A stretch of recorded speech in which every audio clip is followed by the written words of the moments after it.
coffee stay black just like me. Don't need no sugar, don't need no cream. Coffee stay black just like me. Yo, what up? I hope everybody's doing well. Listen, it is Black History Month, so you know what that means. On the Coffee Black podcast and on this page, we're going to be diving into a lot of conversations with the diaspora, talking about the black history of coffee. That's what we do. And, you know, hopefully God says the same. We can imagine some dope, beautiful ways for our communities to see black futures as well in this thing. So this episode of the Coffee Black podcast, we're going to be diving into a lot of the conversations around sustainability. Specifically with one of the things that I've learned as we've gotten into coffee and I've talked to more coffee professionals, people kind of bring up this idea of essentially like children of coffee farmers not wanting to participate in coffee anymore. And a lot of people are asking the questions, you know, will there be coffee in 50 years if a lot of people leave these farms? And people have brought up instances like things that are happening in Kenya, and it's complicated. I don't imagine that I have all the answers, but I made a connection personally, and I just kind of wanted to share that. And then I wanted to share a conversation I had with one of my friends, Carissa. She is of Trinidadian descent. She's from Trinidad, currently in the UK, working with some amazing farmers in Uganda to create sustainable options there. But we actually ended up spending most of our conversation talking about her grandparents, who are actually coffee farmers in Trinidad, and why there's this perception from children who are a part of this transatlantic slave trade reality, like a lot of times why they don't want to do the labor of their ancestors when it comes to growing cash crops, specifically if you're a person descended from the transatlantic slave trade whose ancestors were brought here to grow those crops. And yeah, I think the conversation may provide some insight. Again, I think these issues are complex, and I don't think there are silver bullets. But one thing I just noticed, you know, as I thought about this, was that many times people don't think about the reality that the narrative around coffee, oftentimes, even when we're uplifting the farmers, is still controlled from a Eurocentric perspective, and that there's trauma associated with that, and that there are tools needed to be able to reclaim dignity after you've experienced trauma, specifically trauma associated with the slave trade. It made me think about how African Americans have used hip-hop and music as a means to kind of reimagine themselves in the narrative of what has happened to them, and deal with the trauma from the slave trade, deal with the trauma from racism and from Jim Crow and the war on drugs, and you know, it goes on and on and on. And so that ended up being a connection that I made with Carissa, because there's some trauma there, and I think there has to be some really serious reimagining and new storytelling, particularly around music and art and culture in a global community, as hip hop has become such a global good, right? Where people can have black spaces and reimagine black faces in those spaces. So yeah, I hope this conversation is useful for you. We're also going to be doing a big release this week for a new part of our 1616 project, which is basically seeking to honor the theft of African products and African people. As we know, 1619 is when it's said that the first African-American slaves landed in America. 1616 is when coffee was stolen. The first coffee beans were stolen, it's said, from the port of Mocha in Yemen. And we know that coffee had its origins in Ethiopia. And as it spread around the world, a lot of the financial wherewithal did not go to Ethiopia, did not go to many of these countries that we know have indigenous coffee. Even countries in West Africa that have indigenous coffee have been ignored and have had their coffee stolen, or many things like that. So we really wanted to create a platform to honor that theft and reimagine that story. And so we are collabing with a couple different roasters. Our first roaster we collaborated with Onyx, and that collaboration is still continuing. We did a collaboration with Mad Priest Coffee, which was a beautiful collaboration, and that recently just ended. And now we're doing a new one. So head over to the Instagram to find out about that. Actually, if you're listening to the podcast, I'll let you in. You know, it's with Stay Golden Coffee Co., one of our favorite roasters in Cashville, Tennessee, as we affectionately call it down here in Memphis. You know what I mean? So this roaster is specifically, this coffee is a Nano Chala coffee. Really excited about it. We're gonna have an opportunity, hopefully, to speak with the producer this upcoming Friday. So you all will hear that on the podcast the following week if everything aligns. You know, things are crazy in Ethiopia right now. And yeah, I think it's something we're really excited about. This coffee is really special. And we may even have the opportunity to have it put in some pretty big spaces and places if the Lord says the same. So we're going to trust Yahweh for that. But anyway, I've been with y'all for 5 minutes, and I just kind of wanted to give you the breadth and scope. If you're familiar with the conversations around standard sustainability, I want you to just chime in the comments or shoot us a DM. You know, what are your thoughts on how hip hop and hip hop culture in Black communities around the world can really provide a new way to view engaging in agriculture, engaging in specifically the agriculture that was started due to the slave trade and due to colonialism. Like, there's a lot of trauma there. So anyway, let's hop into the episode. Shout out to the homie Carissa, and yeah, keep that coffee black. Yo, and if you've been wanting to support the work that we're doing, look, we just opened up our Patreon as well as monthly supporter options for people who like the podcast and who want to support what we're doing. I know everybody can't be a part of our Brew Culture subscription squad, the Anti-Gentrification Coffee Club. $35 a month for 2 bags of coffee and a print every month is a good deal, but, you know, budgetarily, like, you know, it's not necessarily, you know, what's popping. So I feel you. Look, we got something for you. You can, for as low as like $2, you know, support us on a monthly basis and be a part of the work that we're doing. We've gone so far with no creditors, you know, no type of investors. It's just been a community and a lot of elbow grease and grace of Yahweh. So we're going to stay on that ride. Invite you to check out those things and definitely be a part of the program. All right, let's get to the business of the episode and dive into the podcast. Appreciate y'all, yo. Keep that coffee back. Hey, yo, Carissa, what up? Hey, what's good? How What's are you? good? I'm good, Joe. I'm good. Let me know if I'm saying your name correctly. Is that Carissa, right? What? Yeah. All right, yo, One I of gotta, the people said, right? I gotta make sure all the accents is in the right spot and stuff. Like, the more we talk to like our family in the diaspora, the more I'm like, yo, I be feeling like I gotta learn some languages. You know what I mean? Like, I be out here lacking. Mm-hmm. Yeah. Say, Trinidad and what was the next island next to it? What How is do you? the next Yeah, island next to Trinidad? yeah. Is it Jamaica? No, Trinidad and Tobago. Oh, Trinidad and Tobago. Okay, okay. People usually get the Tobago wrong, so that's like the big test. Yep. I'm like, yo, I'm lacking. I did not pay enough attention in school when they were going over different countries. I was like, I didn't get it. You know what I mean? And now that I'm older, it's one of many things I have to pay more attention to again. You know, it's Yeah, crazy, that's fine.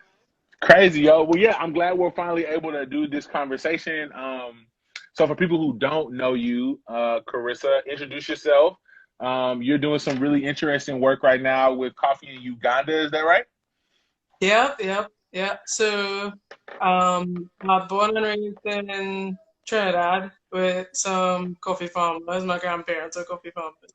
Oh, wow, Um, that's crazy. yeah, So went low key, to, I didn't know they did coffee in Trinidad. Like, I know, like, you know, when people came through and colonized the Caribbean, they planted cash crops, and I knew there was coffee in Jamaica and in Haiti and in Dominican Mhm. Republic, but I didn't know there was coffee in Trinidad.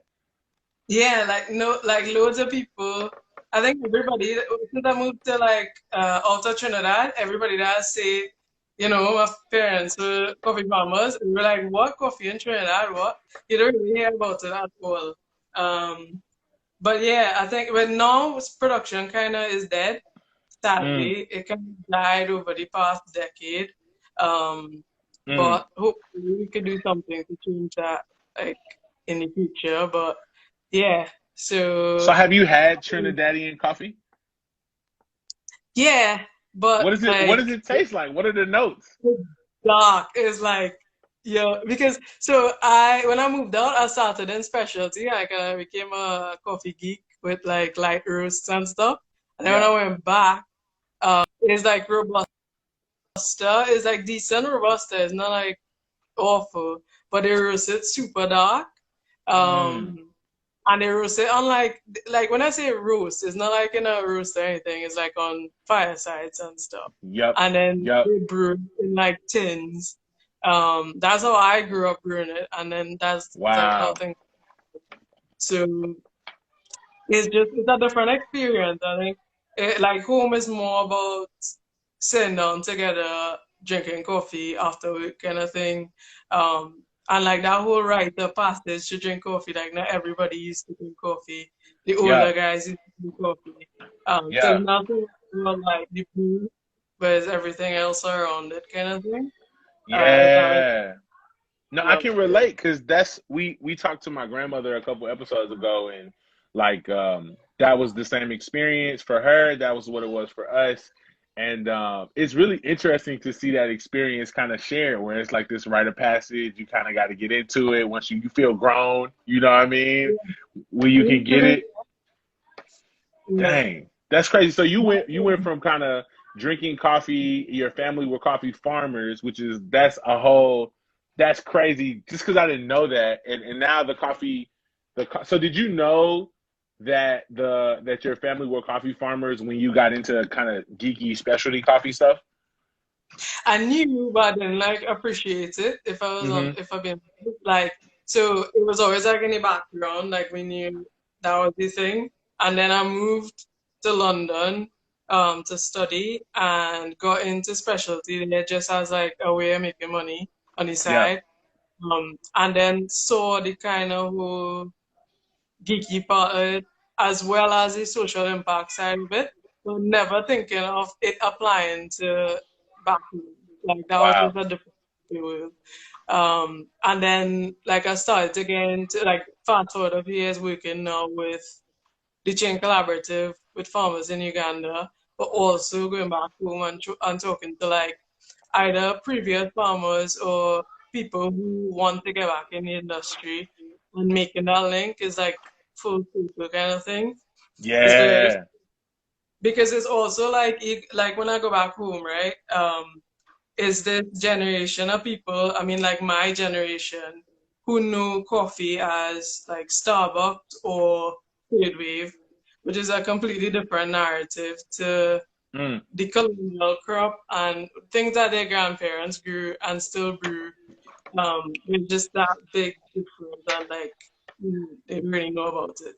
Which is why I kind of connected with you because is that like that narrative of the coffee industry not being just one take, which is third wave or a Western take in that. No, I relate with you, and I remember when we first chopped it up. Like I was telling you about my grandmother and how she used to pick cotton, and people think like pick cotton like we're talking slavery. No, they weren't slaves. This is post sharecropping. She was picking cotton because she was a dark skinned woman. I mean, like I'm black, right? Like I'm dark skinned, but she was darker than she like 2 3 shades darker than me. So my mama and them just like they look when you meet them, they look like they from Rwanda or something. Like they're super dark, really high cheekbones, and like as a dark skinned woman in Alabama growing up in the early 1900s, her only option was to do manual labor to provide for herself. And so, like, she was picking, like, my mom actually, I thought she was picking 100 or 200 pounds of cotton a day. My mom just told me, because we just got back from Mississippi, like, my grandmother would pick 400 pounds of cotton a day. Like, She, yeah, like she a monster. So when people think like, yeah, oh man, Bart, how do you like rap and do family and do music and educate? I'm like, you don't know my family history. Like we work. And so yeah, the connection between like what that's like to come from a family that basically collected cash crops for kind of the ruling class or whatever the colonial class is an interesting perspective coming into coffee because I feel a connection to the perspective or the narrative around coffee and how it's so different than the perspective or the narrative or the worldview of the people who are picking it. And a lot of times when we see this, the difference in perspective is often associated with a difference in monetary acumen. You know what I mean? It's almost like if you have the white perspective or the Western, kind of like the colonial European perspective, that's the only one that's worth being compensated in the industry. And so these other perspectives are seen as wrong or poor or whatever. But in reality, they don't. If anything's right, it's the people who are creating it. They kind of have the first right to say how it should or shouldn't be partaken of. So even when you're describing it, how people brew coffee in Trinidad, it reminds me of what I've learned about how coffee is brewed in Central America or in South America, or how coffee's brewed in Eastern Africa, or specifically when we think about like Sudan and Ethiopia and Yemen. Like people aren't doing these, they don't got scales necessarily. I mean, some people do. Obviously, there are upscale cafes, but then in the culture, it's about being together. It's about brewing it together, and the roasts are generally darker because people are manually roasting. And if you ever manually roast it, it's basically impossible to do a light roast manually. Yeah, exactly. It's impossible to get in general, but like, yeah. Yep. And a lot of times, like, I think just that perspective, that snootiness can affect us as we're trying to recontextualize or reconnect with our history. And almost kind of like, I remember going to my grandmother's house. She lives in a country, like, it's like a tin shed. Like, they built it with their own hands, right? That's their home. And so I remember as a little kid leaving the city and going to live with them for the summer and being like, this is in the country. Like, we use the restroom outside. You know what I mean? Like, they had a well. Like, it was like very rural. They had chickens, and we used to have to pick greens and beans and shuck different stuff. And I remember thinking in my mind at the time, like, oh, this is kind of like backwards or not good. But as I've gotten older, and now that my grandparents have passed, I recognize they were self-sufficient. Like, they were independent. They were totally off the grid, owned everything they worked with. And now I'm striving now at 29 to figure out how I can get my family in a situation like they were in. You know what I mean? Yeah, exactly. But it's just like you're so close it, right? Like you knew your grandparents and you knew you would like if somebody from the outside and looking at you, you think that you understand that. But it's easy when you're growing up then when you want to come into the coffee industry with this vision, and I'm guilty of the same, like again, that snootiness again, down with the coffee, the specifics, and having this one vision of what the industry should look like. And then when you want to go and invoke change in the coffee industry, you get almost in part of wanting to transform it to this new way, as in like that struggle is what we want to progress from, but it's not necessarily that you want to completely change it to this one narrative. And yeah, that like my work in Uganda, that's like literally that's what I was so conscious of trying not to do. Because so tell us more about that. Like what's happening in Uganda? Well, so working with the Chain Collaborative, they like invest in coffee growing regions to do community-led development. So my project is for food security in Uganda. So right now is with so southwestern Uganda is with a community of farmers there. A social enterprise that exists where the community really they struggle with nutrition and access to the like a healthy amount of food and then quality food as well. And that was before the pandemic. So the issue is like they quite far out from the districts. So apart from income being an issue with with coffee as the main source of income, is also just being able to get transport to access those foods as a whole. So what we're looking at doing is like they're farmers at the end of the day, what they're good at is growing food and what that's their system that they use at the moment. And we want to like build on that and encourage growing nutrient-rich foods within the community itself. To like assist them in feeding their families, like in that sense. But since the pandemic, they kind of closed the borders with the Congo as well. So mainly, and that's where that's how they made it. So like normally you'd think, okay, trade's still happening, so you could go to the supermarket and still get food, but they that they cross the borders of the Congo, and Congolese farmers usually bring in food, and they don't have access to that. So now the only people that Wow. main reliable food sources are the ones who grow their own food largely in the first place. Um, so you don't want to wait until a crisis like this like happens again to make sure security is Yeah, okay. to make those changes. So somebody was asking, has that region of Uganda been impacted by floods? Not that I know of, because right now the first round crops have been growing quite well. Okay. Uh, but the thing is, it like that has been affecting like um, their food accessibility in the past because it's so seasonal. So any floods that happen, it obviously has a knock-on impact on them as well. Mm-hmm. Uh, Mm-hmm. but Mm-hmm. not any farmers that we working with, not that I know. But Yeah. So it's I go ahead. no, it's I just say it's like 200 farmers that we trying to Wow. reach. So that's like wide reach in Uganda, and Uganda is not like a small place. So definitely wouldn't speak for all of them when I say I don't know. Mm.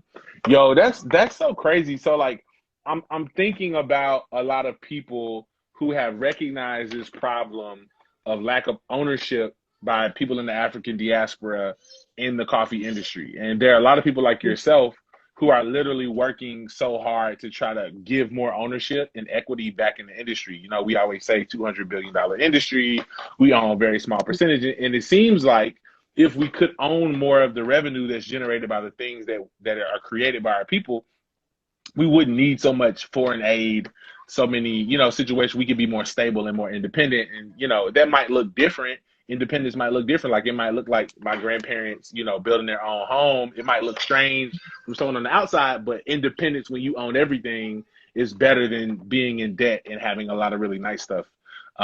And so like what as a lot of the people who are listening to this podcast are on a similar journey where they're trying to figure out what's their role to play, what would be ways that you would connect them with or suggest that they wanted to partner with the work you all are doing in Uganda, or they're like, yo, how can we help to revitalize, coffee in Trinidad? What, even us, like I want to help, or like what are things that people can do to support that? Yeah, well, I think so. I was doing I on that same journey, as in like I definitely don't know all the right answers. I So That's first thing why I they can kind of do, so the first thing they can do is follow you then, so that they can follow your journey. Yeah.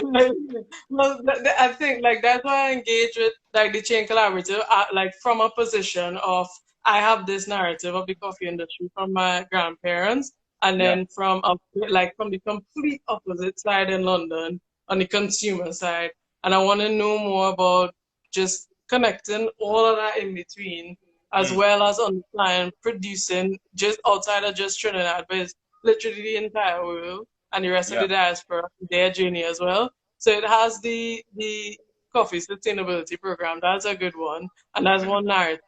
But just I think reading content by people of color and mm, their description of the coffee industry is so valuable, because yeah. as a person of color, you'd make connections with your own history that you never knew existed. And there's so much just like power in that, I think.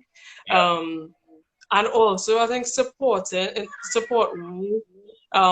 looking at the Chain Collaborative and other social enterprises that kind of work with the mission of, yes, we want to improve the economic sustainability of the coffee industry, but at the same time, that takes like years, and it Mm, has all around the world that have this as their livelihood and literally struggling to make their family livelihoods sustainable while we try to figure out how to make the coffee industry better.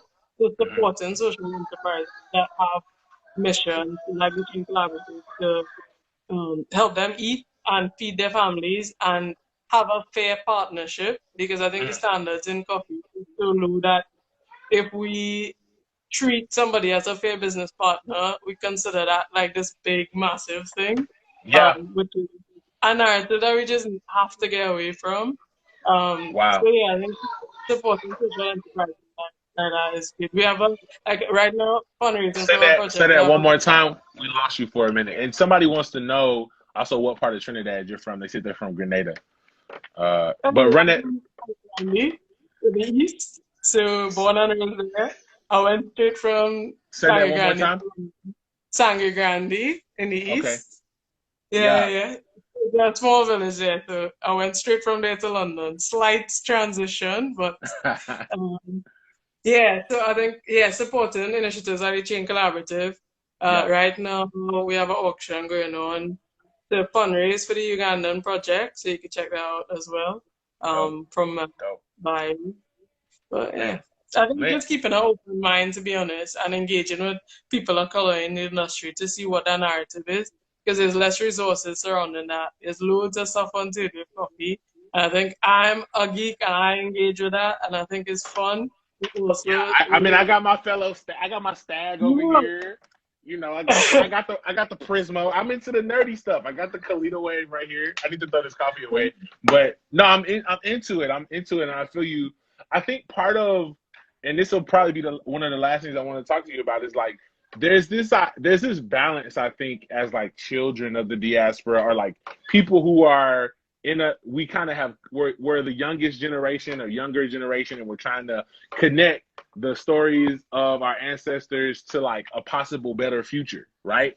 And there's this balance you have to make of like wanting to stay curious and wanting to leave openings for new discoveries or cool, interesting things like a Prismo or like the Stag or like, you know, there all these interesting innovations or ways to be more curious about coffee, but not making curiosity just something that goes kind of forward, but also being curious going backwards and saying hmm what things have happened in the past that we moved away from that also are still valuable. So I'm like really curious about how to learn how to brew with the Jabina, which is the traditional Ethiopian way to brew. Like I'm integrating different strategies or practices or rituals from the Ethiopian practice that happens, even just integrating the number three and trying to mix that with new things that are happening, and then also contextualize it with my present. Because in my community, we're primarily shaped by Southern hip hop, so 3 6 Mafia, Yo Gotti, you know, stuff like that, and so you know, Outkast, and so it's like also integrating the hip hopness of our culture and all of those things, kind of trying to like create a space for some new contextualization, kind of sampling from the past, imagining the future, staying curious about the present, honest about the problems in the present. That's a hard thing to balance, you know, because you're kind of like in between two different worlds, you know.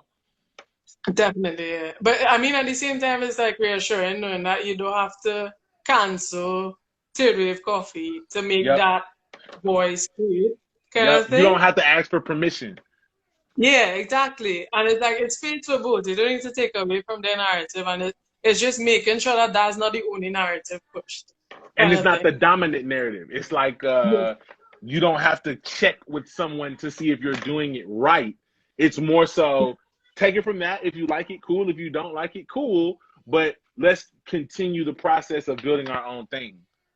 exactly. Yeah. And it's tough because it kind of like at the moment I feel also the pressure of a generation whose perspective is almost dying out with nobody there to tell Mm, that story. So it feels almost urgent to get that out there. And us, like, we are the people who experience it firsthand. Nobody's going to come in and take that story and publish it for us. And at least I hope that doesn't happen. hmm So it feels very much a responsibility of the people who engage with that to be curious and, like, get to know more. But it's Yep. tough, yeah, because you don't know, where to start sometimes. But I think like people like you and like loads of the Good Coffee Project in the UK, things like that. hmm And it's like, yeah, Chantal, she's cool, Have man. you connected with Chantel yet? Because she's in the Yeah, UK too. yes. Well, we can have a chat, but I bought her first set of bags a couple weeks ago by trying to get a grinder out to me to grind them and do them. But yeah. Did we send you some coffee? Not yet, but I know the UK is like, but yo, the Onyx box, I just Oh, like, oh my God, now is not, I need to, because I want to be a subscriber, right? I've been wanting to be a subscriber, but I'm yeah. gonna have to move to the US to make it happen. Not the best time to move to the US, but Yes. still, Yes. wait till after the election to move to the U.S. Uh, Yeah, and we'll honest, check and but see how it goes.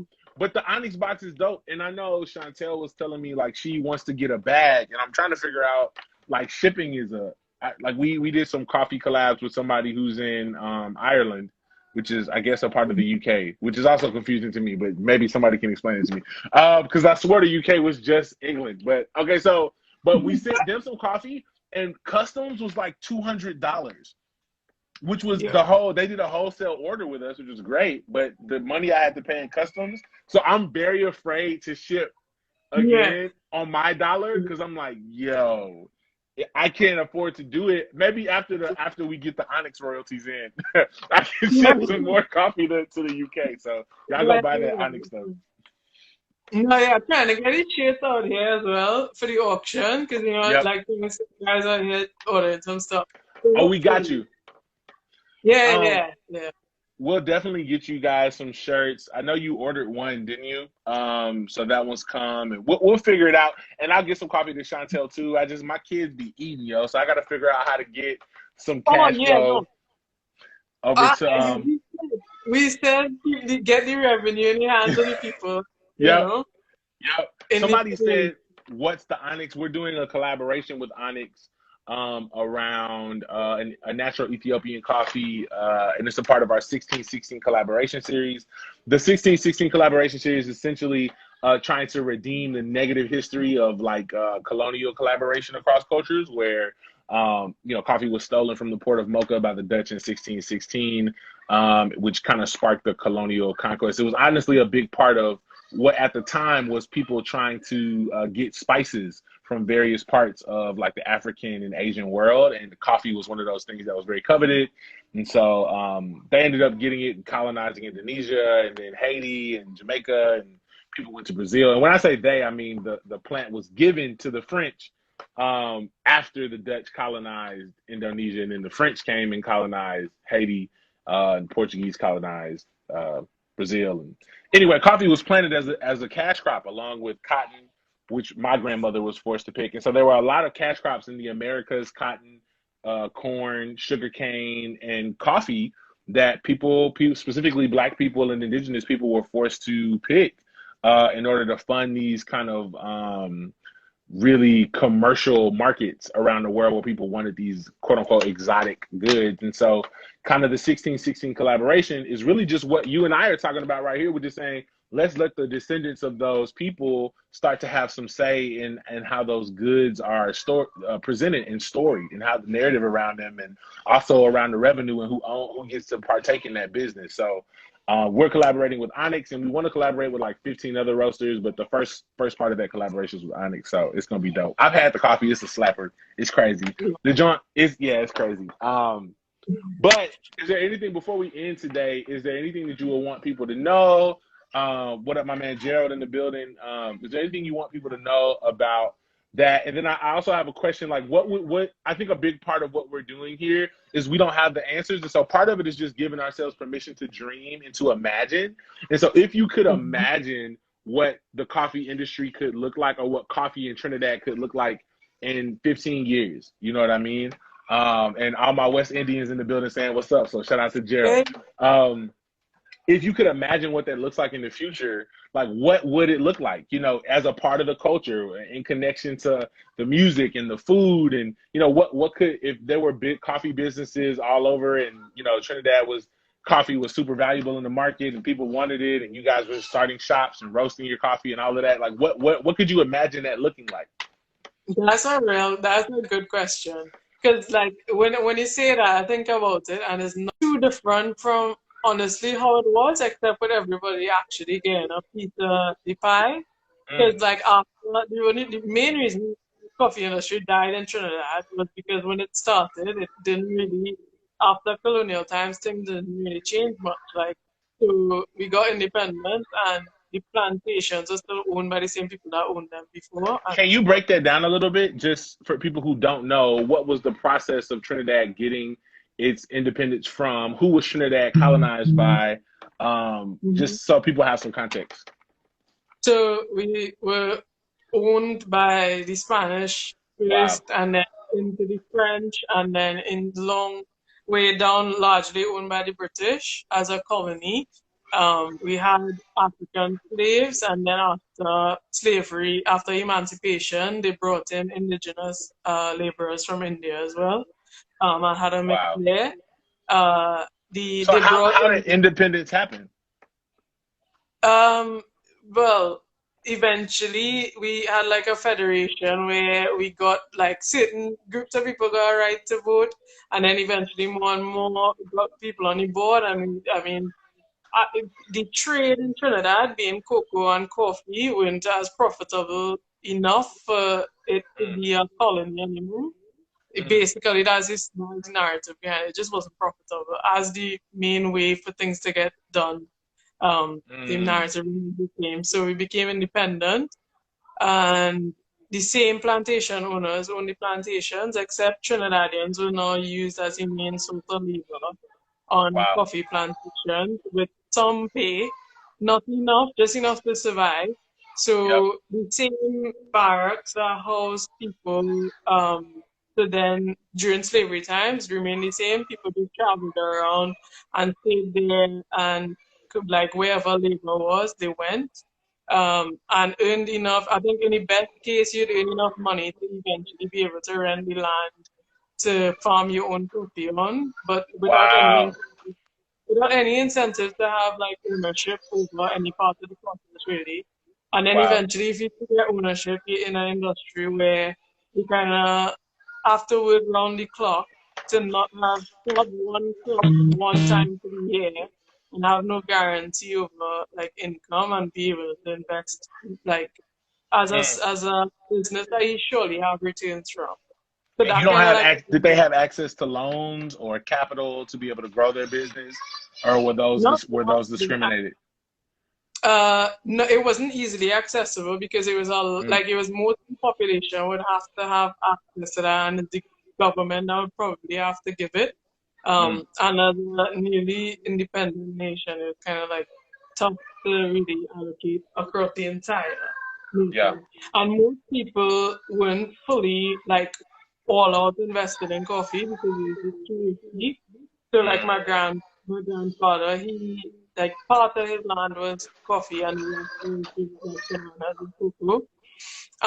And he worked around the clock just to be able. He had like one kid, and just to be able to fit a decent lifestyle was around the clock there. And that narrative is what kind of got us out of coffee, and I think in the end what got most people out of coffee, and what resulted in their dying, wow. because that people kind of live to resent it in a sense, because Mm, you work the clock, you have no returns from it, and your kids growing up working in coffee and seeing the hard manual labor, like what you said with the cotton, hard manual labor and no returns from it. So yep. you just like I don't like you don't want that for your kids and you don't want that for yourself. You kind of try to get up. Um, Yeah. but at the Yeah. same time, it was like community, right? Like within the villages, it was the only thing Trinidadians had was the labor, no ownership, but they like shared that labor as much as they could so everybody in the Was community there? could. I have a question, and this is kind of going somewhere. But was there? Did people create music or culture around the labor? Were there songs of Yo, this is Yeah, so yeah. So this is lit because so obviously the context of like this is really similar to me when I think about my people's history in America and how they treated the labor they were forced to do. And of course, we got Negro spirituals, gospel music, mhm. the blues, jazz, of course, which led to like the current form of that soul music, which is hip hop, came out of that, right? People singing while they picked and there being rituals associated with that. And I saw a crazy video online Mm. of these Ethiopian people like singing while they were picking coffee, and I was like, "Yo, that's bananas!" That's and so I wonder if that happened in Trinidad, and it's crazy that it did. Like people created culture around that labor. You know what I mean? Yeah, the struggle, right? And it was Yep. almost like um a lot of like I don't know if you know about Trinidad Carnival, but Yeah. our festival, like a lot of this stuff is characters mimicking colonial masks colonial masters. And Wow. the language, a lot of our language came from that, like our equivalent to, not equivalent to rap, but Trinidad, like rap, but with more, but like some rhythm and a little bit faster, calypso, Oh yeah. is, yeah, spoken word, like, Yep. but Well, calypso was a big part of even the creation of hip hop. So like the Caribbean culture contributed a lot to how hip hop was created because in New York, right, you have all these Caribbean peoples who have moved, and that contribution of like speaking over the rhythm or the rhythm is like what led into the MC. You know what I mean? right, yeah. Yeah, yeah. No, that's the master of ceremony. So that's bananas. So okay, let's go to the question of because people ask me all the time like, yo, why do you all make the connection between hip hop and coffee? But I'm like, you don't understand. In African cultures, music and dance is a part of our culinary practice, and it's a part of our economic practice. Like it's a part of the way we do work. It's a part of the way that we consume food. These things are intertwined, right? They're like this circle that is expanding outward. And so like I have a question like, so if you could imagine a future for like Trinidadian coffee, like would music be a part of that? Also, what are some Trinidadian artists that we need to check out? Because I got to get put on game. But yeah, what would the future of Trinidadian coffee look like to you? And then would music be a part of that? If so, what might you imagine that to be? And then what artists would you recommend as we kind of tune out for today? Yeah, well, I think in terms of the Trinidadian coffee industry as a whole, I think keeping the community alive there and that collaborative spirit is like something that we still have, but I think we could continue and Mm, connect the rural, it's a small island, but we want to connect the rural parts to the cities as well. mm, And I think every Trinidadian from literally every corner and every part of the diaspora could connect to the music because yep. it's like that's what we have ownership over. Like Mm. that's ours. That's our story, and that we know told from our ancestors. And there's And that's how we no tell our that stories. yeah, exactly. That's our history in the purest form, and that's Yep. what we connect with. So definitely, that's a part of it throughout. Calypso Rose is like I don't know if you ever heard of her, but she is incredible. She's I gotta Tobagoan get and she's like a okay. wonder woman. Yeah, she's the one. And Cass is like a personal favorite. Soca music is everything. Okay. Um, Okay. Yo, you just gotta DM me these people. yeah, for sure. And well, I mean, reggae is everything, right? Yep. Like Caribbean people will want to fight amongst each other and say Trinidad versus Jamaica, but when we Yeah. out of the Caribbean, we support each other like all the time. But reggae is the Yeah. one. So yeah, Yeah. I think that's just a fair industry, to be honest, which is not very much to ask for, I don't think. And that's Yeah. why all of us looking towards it as well. But yeah. So okay, look, this is the last question. I'm just my imagination's on fire right now. So if you could imagine a concept shop, right, a cafe that that sold coffee that was roasted, um, sold coffee that was roasted in Trinidad, grown in Trinidad.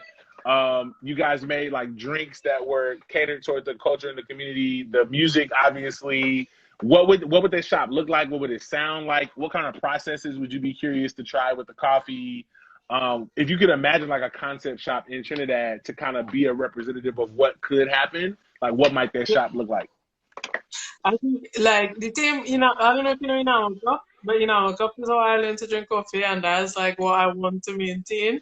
I think the main vibe is well, the music obviously background, but the main vibe is to have tail wave and like the dark roast drinking culture all in the same space, right? So you Mm, make it sound openly without any kind of exclusiveness, just walking and you have a community of people willing to test brewing ratios and extraction mm, on a sample also equally, process differently, improve on, be able to have ownership over beans and natural washed, like honey process, everything yeah, straight up to how you roast it.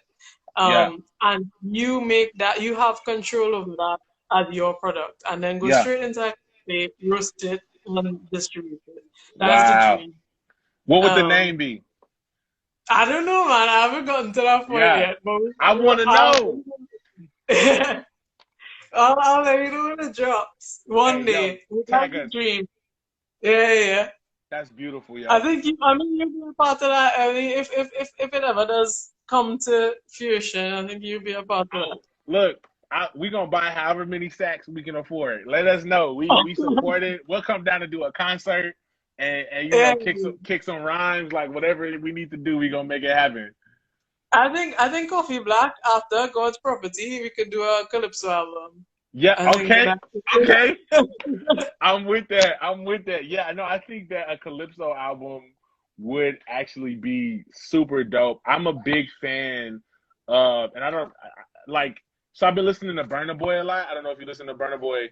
No. He's Nigerian and he does.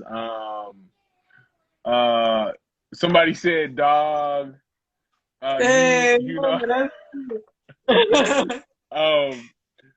So I think that for me, I just love African rhythms, Caribbean rhythms in music, and I love like like even I've been listening to a lot of Brazilian music too, a lot of like baile funk, and like fusing that with like southern sounds and hi hats and like it's just something I'm really interested in.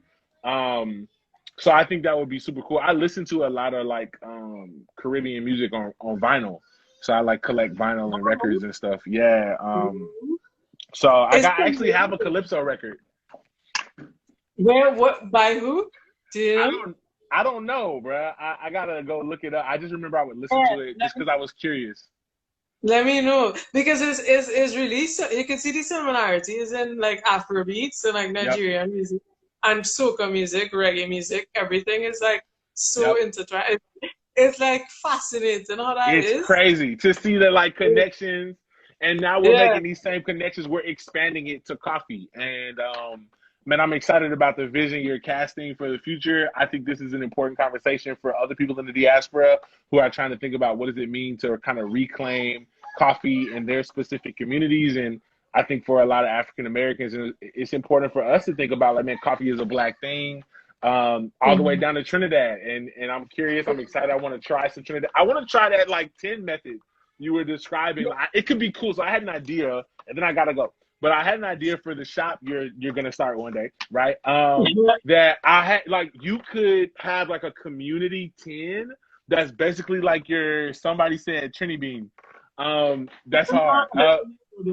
Um so I have an idea like you can have a communal cup. So you know how shops have drip, right? Yeah. So instead of drip, you all have this tin. And I think Hmm. there could even be a cool opportunity to do stuff because when we talk about the $200 billion in coffee, it's really not in roasting necessarily or in like selling cups at a cafe. The money a lot of times in export and then in the technology end of things. And then obviously Mhm. when you're doing bulk purchases and shipments. So like if you all Mhm. created a new piece of brew, like a brew method and did a GoFundMe for this new brew method that's kind of based on an updated version of that 10, like that could be lit. Mhm. And then you all could Mhm. serve that as a means of like how you get your communal cup, right? And then if you Yeah. want to try something specific, you can do it on, some type of pour over method or whatever. But I think that would be super cool.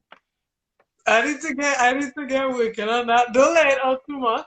We're Yep, gonna get yep. working on that. Yeah, because it like I thought like my grandfather taught me how to do that when I was like what 10, which is too young to be drinking coffee.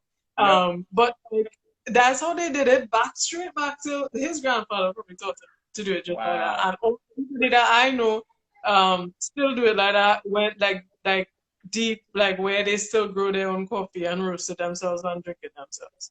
So Wow. Yo, people in that's that. that's amazing that people so there are still some places where people are doing it today. Yeah, like I met this woman when I went back home last time, and she grows her own coffee, and she wants to go back into the coffee business. But she says that she doesn't know how to do latte art, and she's scared to get in because that's her main barrier. I was like, Forget but latte art. But it's just crazy because, like, it's like, she knows how to do everything. Like, so in my mind, she knows everything about coffee, and she does. But she's scared because she doesn't know how to pour latte out And and slowly. that is the problem. That is the Mhm. problem with where the industry is. People who literally in their blood have done 99% of the work, 100% of the real work, feel Mhm. like they don't get to have a say or ownership in this thing Mhm. because they can't do latte art, or Yeah. they can't tell you the TDS of their coffee, or Mhm. because they don't know how to do a pour. And I'm like, stuff like that makes me want to take all my nerdy stuff and throw it out the window, because I'm like, that's worse. Mhm. If this is what it's gonna be, who cares? Yeah, exactly. Yeah. I heard somebody But say at Rico this year that and it was one of the African women who were speaking on the panel. She said roasters come to Origin and they want to tell farmers what to do. But if you're being honest, farmers can learn how to roast. Most roasters cannot learn how to grow coffee. that's true. That's So if true. we're gonna say who's the expert and the authority, who's the one who should have a little bit more clout, it's the person who can do the thing that cannot. Even if Mhm. you try to grow coffee in most in the UK or in America or in Australia, it's not. It's gonna taste gross. You can do the No. best work in it. Like, and that's why for me, I like one of the people who were here earlier, my man G, and G was like he's Italian and he's struggling with like how to embrace the coffee heritage of Italy, because of colonialism and kind of even how that is kind of where people assume coffee comes from now. That's what a narrative points to. And there's this idea that if you're not doing it in the way of the people who were kind of the last people to get to coffee, you know what I mean? Like it made it to Europe like last. You know what I mean? Like went to Africa, and then where we go to the Middle East, even Asia, and then you kind of get coffee being exported to these other places um, in Europe. And so like how do you get to come, like I think about coffee like a cipher. You know what I mean? And I don't know if they do ciphers in calypso music, but in hip hop music or in breakdancing, there's a cipher, and normally one person starts and then people kind of join. And it's a circle of Mhm. music and improvisation. You don't get to Mhm. tell people to change the beat if you're the last one to walk up to the cipher. Like Yeah. you can participate, you can kick some rhymes, you can rap a little bit, but you don't get to change the music. You don't Yeah. get to like take over. You the last one here. Like just be glad you Yeah. can participate. So that's kind of the Trying to thing, keep right? up. Yeah, just come on, try to keep up. So that's how I feel when you describe that woman who's growing, roasting, brewing her own coffee. She just needs to tell everybody else to try to keep up because she's doing the work. Yeah. Yeah, exactly. She just need to stand and do her cup thing, and you need to get in line. And the thing is, it's not even about teaching her how to do latte art Yep, necessarily. It's about getting people to appreciate what she has created, yep, and that's like it's about changing the narrative, even locally. Because imagine that's in Trinidad, so she's marketing to people whose grandparents grew up with the same struggle that she persevered through to bring coffee today. yep. Um, and like our generation's narrative is walking into like a nice cafe with Wi-Fi, a nice lighting, and that's the only view of coffee, but that is not even in their own heritage, which, Yeah. you know, And we think that's. we've been so indoctrinated to think, oh, that's the right way. And if you're not doing it Mhm. in the way that our ancestors did it, somehow that's the wrong. If you're doing it differently than our ancestors, then you're doing it right. That's crazy. Mhm. Like that's literally Yeah, being we've been brainwashed. And so like not to say there's anything wrong with that, but to say that's the only way to do it, like exactly. that's wild. And so no, you're right. And I think even if you do want to learn latte art, like my latte art sucks. I say that all the time. Like my latte art sucks. I don't care. I care more about like brewing coffee and sharing it with people. And it's hard to share a tiny cup of espresso. Like it just is. And so the Yeah. sharing communal aspect matters more to me, which is why I spend way too much money on pour over methods. But I think if you want to learn that, there's a right to learn it. Education should be available. And there are some really dope black people who can put you on game, like Michelle, Anthony. Like if you saw the barista championships in Nashville in like January, there's some black people throwing down. So if she want to know, we can get some brothers and sisters over there. You know what I mean? That's easy. Yeah. My man Steven at the Coffee Enthusiast, he killing it. Twins, he killing it. But it's like that's even if they want to do that, we can do that. You know what I mean? But the main thing is like you said, like people, we need to learn to elevate these beautiful people in our communities who are doing these amazing things that get overlooked too much because people only care about the sugar and the cream. Literally, the latte art. When there's so much beauty in the blackness of what God has brewed in our people, and people just overlook it, you know? And so that's kind of, I'm just really happy to be able to have had this conversation with you to help share this story with people. Yeah. Thanks for the space because you're doing some incredible stuff. And I think it's amazing that your mission in the US and missions in the UK and Africa and Trinidad all connected. That's because we're all connected. It's all mind blowing. So yeah, thanks for this discussion. It's incredible. Yep. So, and thanks for being a part of like the auction and my fundraising as well. I think that is awesome. So, yes, thank you for being here. Of course, we're super happy to work with the auction and excited for the work you're doing in Uganda, for the work you're going to do in Trinidad. We praying for you. You know, we got love for you. We're going to have to go down there and kick some rounds with y'all soon. All right. Yeah. I'm looking forward to the Calypso album. Hey, I'm with it. I'm with it, yo. Well, you got to do a feature. If we do the Calypso album, you got to do a feature. Okay. Hey, yo, we'll stay blessed, family. Keep that coffee black. We'll talk to you soon. All right, you too. See ya. Peace. See ya. Hey, yo, so check it. By popular request, Coffee Black presents our first ever coffee subscription program, the Brew Culture Subscription Box. We've gained so much positive feedback and interest from our growing community for our Gucci Mane blend that we've sought to bring you a monthly subscription via our website. So what does that mean for you? 1, mad money savings, yo. For $35, you'll receive 2 12-ounce bags that can make up to 40 pour-overs. That's 90 cents a cup. Compare that to your local Starbucks price. 2, inside perks. You'll be first in line for our newest and latest releases, including monthly admittance to the private brew ups, our monthly coffee ciphers happening in our private Facebook group.